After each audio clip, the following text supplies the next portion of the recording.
본문은 이스라엘의 땅 분배가 마무리되는 과정을 담고 있습니다. 땅 분배의 모든 과정에서 공통적인 특징이 있다면 각 지파를 위했다는 말씀과 각 가족대로 땅 분배가 진행되었다라는 점이죠. 이는 두 가지 의미가 담겨져 있는데, 첫째는 모세와 조상 이스라엘 백성들에게 하신 하나님의 말씀이 성실하게 이루어졌을 뿐만 아니라 주도 면밀하게 지파마다 상황과 환경을 하나님께서 살피시고 그리고 분배하셨다라는 이야기가 됩니다. 이는 우리에게 하나님의 신실하신 역사와 신성실하게 그 언약을 이루시는 그 하나님이 우리의 하나님 되심을 우리에게 가르쳐주고 있습니다. 두 번째는 하나님은 일방적으로 하나님의 뜻을 관철시키시는 분이 아니라 우리의 삶과 형편을 세밀하게 살피시고 가장 선하고 좋은 것으로 우리에게 베풀어 주시는 분이라는 것을 깨닫습니다. 이 두 가지 사실은 신앙생활을 하는 우리에게 소망이 되고 신앙의 이유가 되기도 합니다.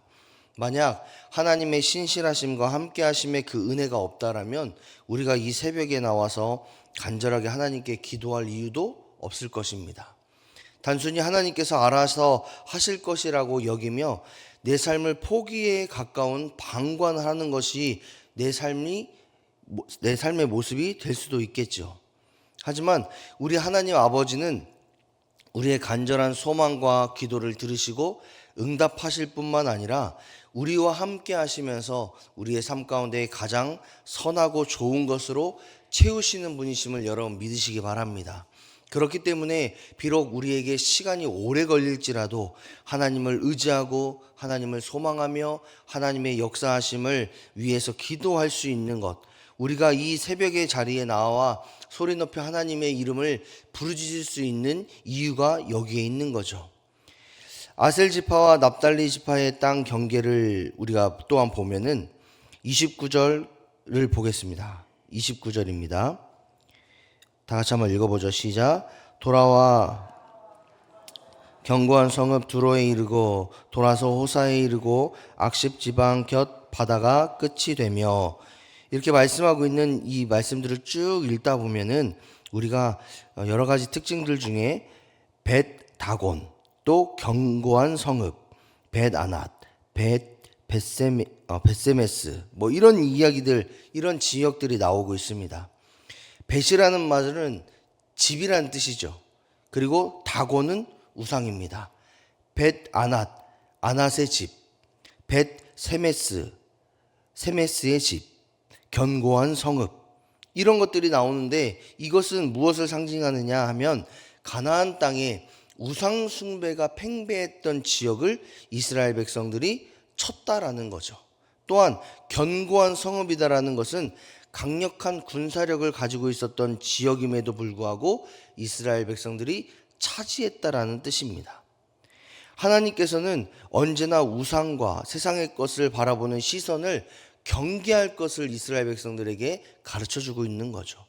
우상이 팽배한 그 땅을 점령시킴으로 인해서 우상보다 뛰어나신 하나님이 역사하시면 그것들을 이긴다라는 것을 우리에게 가르쳐줄 뿐만 아니라 견고한 성읍, 즉 강력한 군사력을 가지고 있음에도 불구하고 하나님이 일하시면 그것 또한 이길 수 있다라는 것을 보여줍니다.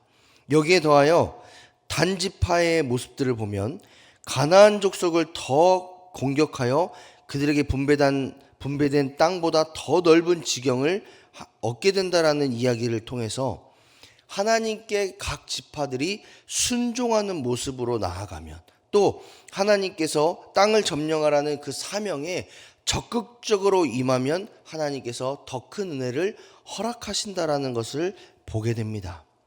지금도 하나님은 우리에게 얼마나 크고 놀라우신 은혜로 또 얼마나 위대하신 일들을 이루시는지를 모릅니다. 그런데 그 일들을 이루시는 조건이 있다라면 우리가 얼마나 능력이 있고 높은 직책에 있고 또 강력한 힘을 가지고 있느냐는 중요하지 않다라는 거죠. 오히려 하나님은 우리가 얼마나 하나님을 경외하고 하나님의 말씀에 순종하고 있는지를 보기 원하십니다. 그리고 우리가 순종으로 나아갈 때에 승리하게 하신다라는 것이 하나님의 말씀이자 우리가 읽고 있는 모든 말씀의 근원적인 이야기죠.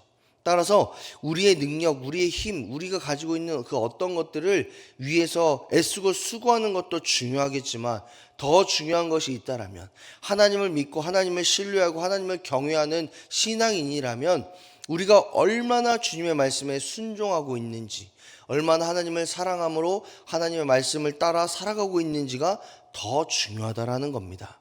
우리는 이를 기억하면서 날마다 하나님을 경외하고 순종함으로 우리의 믿음의 여정을 살아가야 될 줄 믿습니다.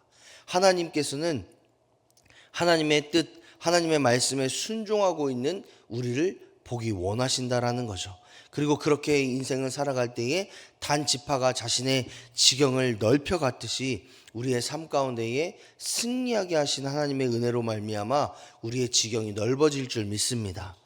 이렇게 이스라엘의 모든 지파의 땅 분배가 끝난 후에 어떤 일이 벌어지느냐, 49절부터의 말씀을 쭉 읽어보면 여호수아를 위한 땅 분배가 행해지는 것을 보게 됩니다.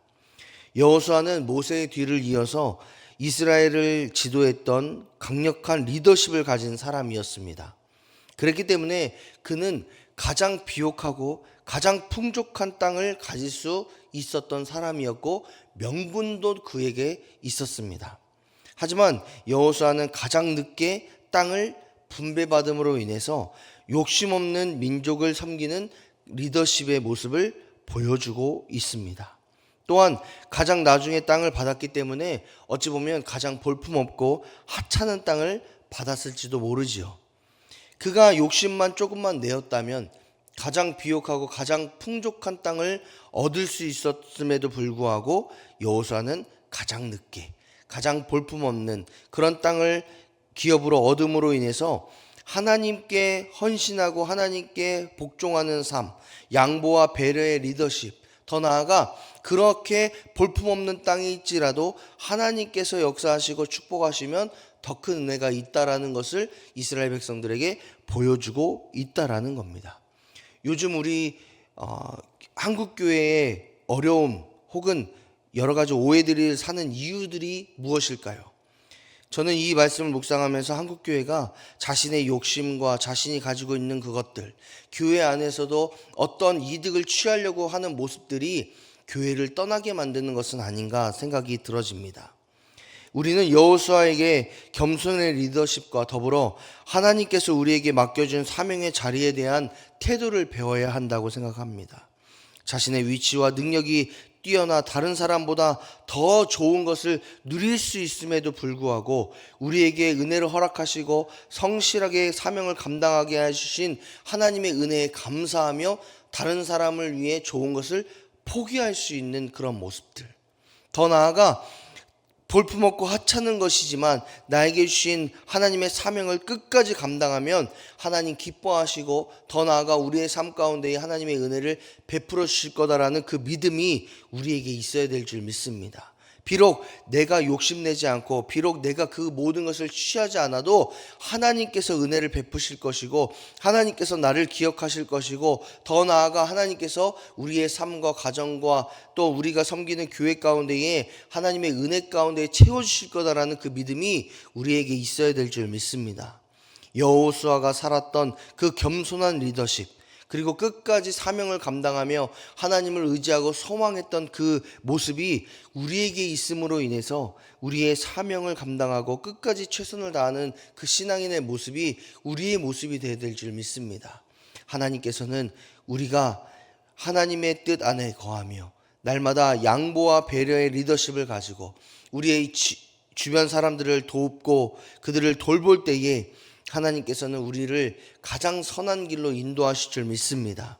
오늘 이 본문의 말씀을 통해서 우리가 깨닫는 것은 여러 가지 은혜가 있을 수 있겠지만 하나님께서는 우리의 삶 가운데에 성실히 그리고 신실하게 역사하신다라는 그 사실, 더 나아가 하나님께서 찾으시는 그 한 사람은 능력 많은 그 한 사람이 아니라 하나님을 경외하고 하나님의 말씀에 순종하는 그 한 사람이라는 것을, 더 나아가 여호수아의 리더십처럼 겸손하게 다른 사람을 섬기고 베풀고 또 하나님 안에, 하나님의 은혜 안에 양보하고 배려하는 따뜻한 리더십이라는 것을 깨달으며 우리의 삶 가운데도 이런 은혜가, 이러한 삶이 우리의 삶 가운데 이루어지기를 소망하며 간절히 기도하시는, 또 하나님을 찾으시는 저와 여러분의 삶이 되시기를 주님의 이름으로 축복합니다.